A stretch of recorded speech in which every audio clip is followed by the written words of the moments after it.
हं.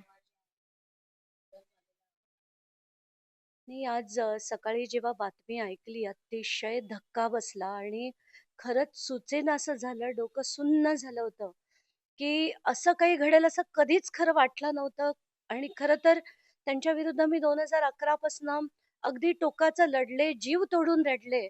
पण आज जे झालं ते बिलकुल मान्य होत नाहीये. मला खूप त्रास झाला हे ऐकून आणि मला असं वाटतंय, की फक्त त्यांच्या परिवाराला तेवढी शक्ती मिळो एवढीच प्रार्थना देवाकडे आणि त्यांना सुद्धा मी भावपूर्ण श्रद्धांजली अर्पण करते. खूप खूप दुःख झालं आज. खरंच खूप दुःख झालं.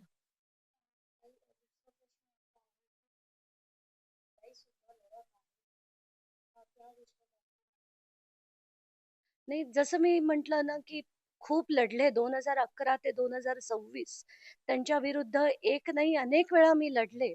पण खरंच म्हणते, की त्या व्यक्तीने मला कधी कुठलाही त्रास दिला नाही. इतर ज्यांच्या विरुद्ध लढले त्यांनी डिफेमेशन केसेस काय खूप खूप छळ केला होता. पण तसं मात्र यांनी कधीच केलं नव्हतं.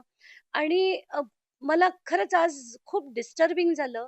सुचत नव्हतं सकाळपासून आणि खरंच डोकं सुन्न झालं होतं.